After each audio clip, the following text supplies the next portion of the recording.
Hello, I'm Ben Chang, and I'll be talking about CureQuest, a game about drug discovery and development. This is the story of how new drugs go from invention in the lab to actual patient treatment, what's often called the bench-to-bedside pipeline. CureQuest is a game currently in development. We have two target audiences, medical students and then the general public. It's being developed through a collaboration between the Conduits Institute for Translational Science at the Icahn School of Medicine at Mount Sinai Hospital and the Games and Simulation Arts and Sciences program at Rensselaer Polytechnic Institute. The team at Mount Sinai is led by Dr. Janice Gabrilov, and the team at RPI is led by myself, Kathleen Ruiz, Sean Lawson, and Mei Si. The game development is being done by students at RPI, and you can see a full list of the credits at our website at the link below.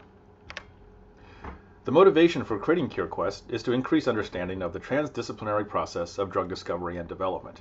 The development of a new drug often takes 10 to 15 years and requires collaboration between many disciplines, including lab researchers and clinical practitioners. It may take research with thousands of initial candidate compounds to reach one final FDA-approved drug. I'm going to give a brief overview of this pipeline and then talk about how we approach it through game design.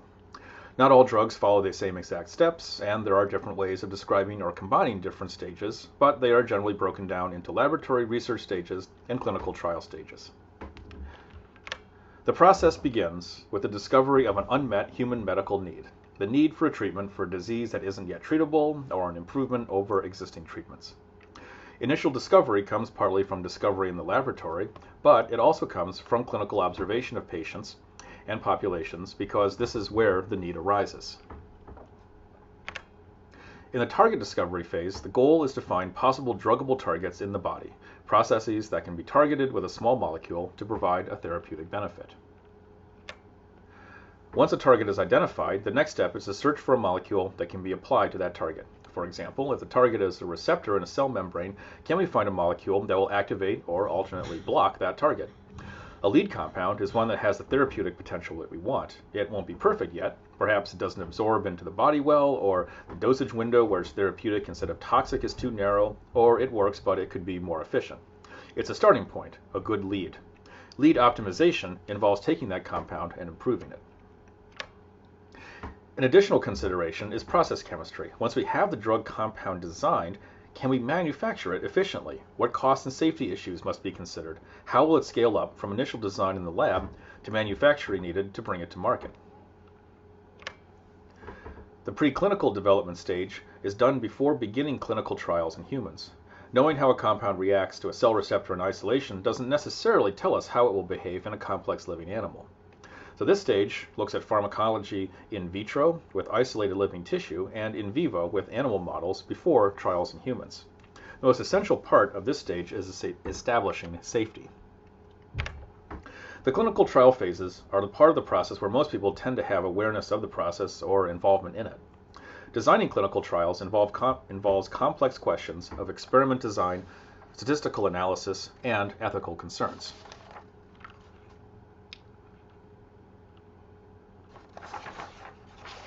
The first phase of clinical trials is typically with small numbers of healthy participants, with the goal of establishing safety in humans before looking at actual efficacy. A phase 2 trial then begins studying efficacy in people with the disease that the therapy targets.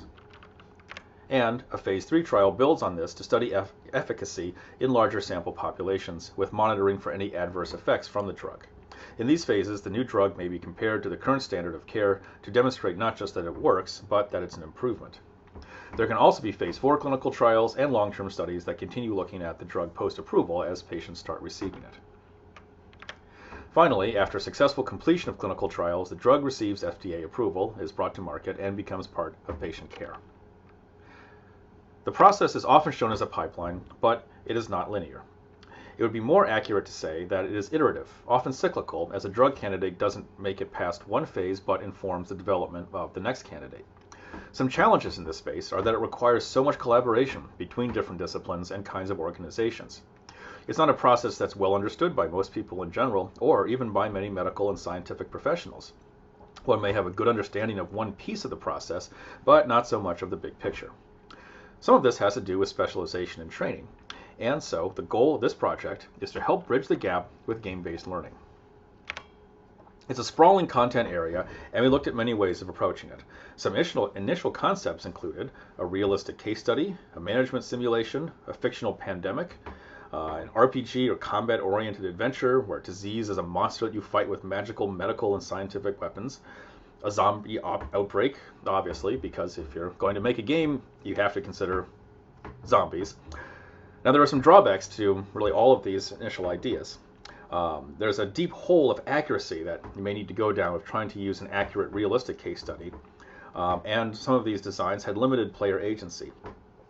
Our target audience of medical students, we found, were drawn to narrative, exploration, puzzle-solving games, and not so much to complex simulations or real-world life and death stakes, which is, in a way, kind of understandable.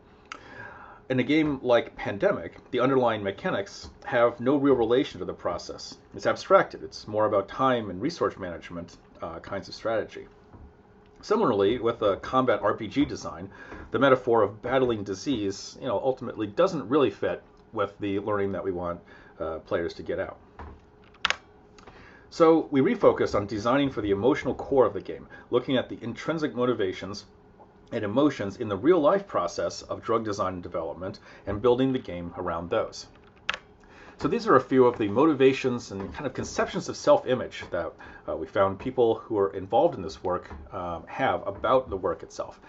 Some things that really came to the surface were this sort of competitive aspect of desire to be the best, to beat other people to the discovery first, an underlying emphasis on curiosity, on solving puzzles, being like a detective, the excitement of kind of discovering something new, and not just competition, but also collaboration, the importance of being a team player, of teamwork, a kind of altruism of helping individuals, families, and communities, but also a kind of a desire to be the best.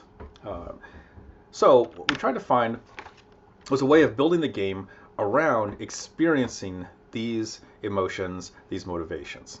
Our final design is an adventure game focusing on exploration, puzzle solving, characters, and story, set in a fantastical world with metaphorical lands based on the process stages. Now I'm going to play a few clips from the early part of the game.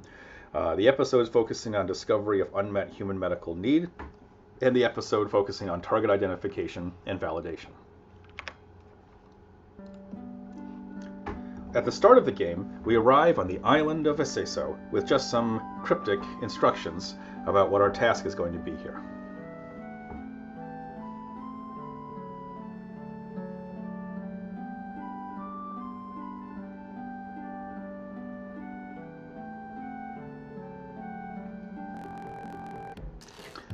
Next, we meet the wise sage of the island, who gives us the quest, and some essential items, including the Amulet of Ethical Principles, which represents essential principles of ethical, scientific, and medical research.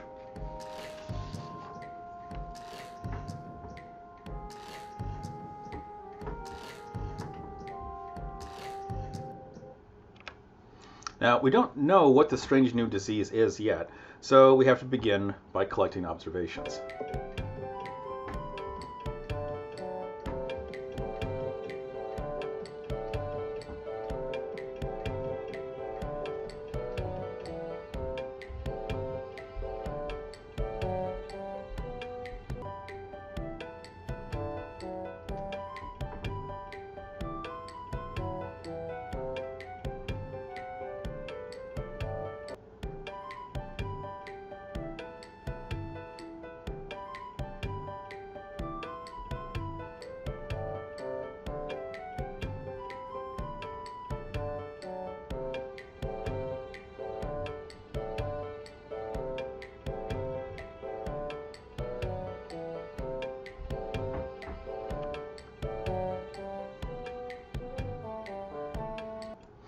So we discover a few things, that there are these kind of allergy type symptoms of itching and sneezing. People seem to be staying indoors more, and then these odd clues about piles of feathers all over town.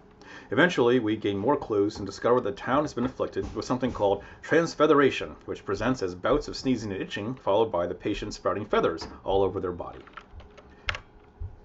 We then travel to the Labyrinth of Target Identification, which contains a series of puzzles and challenges to discover different kinds of possible druggable targets. So this minigame example we find deep in the Labyrinth. It's a rhythm-based game about RNA, where the player has to match up these codon pairs in time with the beat.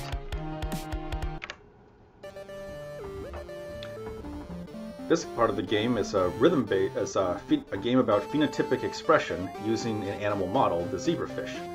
Using selective breeding and genetic manipulation, the goal is to breed a zebrafish that, well, also has feathers.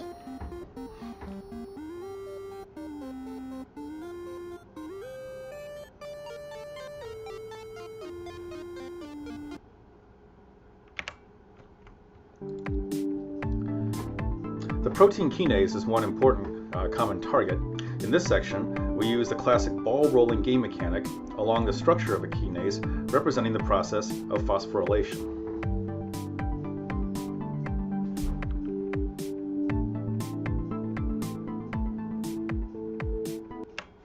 And the last clip I'd like to show is a puzzle for another important target, the family of nucleotides. Here, the player discovers this strange clockwork mechanism deep in the labyrinth, and activating the gears transforms the arrangement of atoms, and the challenge is to transform it into the structure of the nucleotide target. Well, in summary, the key takeaways for this project are that it's a kind of a team science crossover, that the process of doing this involved empowering our subject matter experts as co-designers while simultaneously teaching game development students the basics about translational medical therapeutics. And then in our design approaches, the key points that came out are balancing pedagogy and playability, the importance of understanding player motivations and playing situations, and the use of metaphor and narrative for complex topics like this.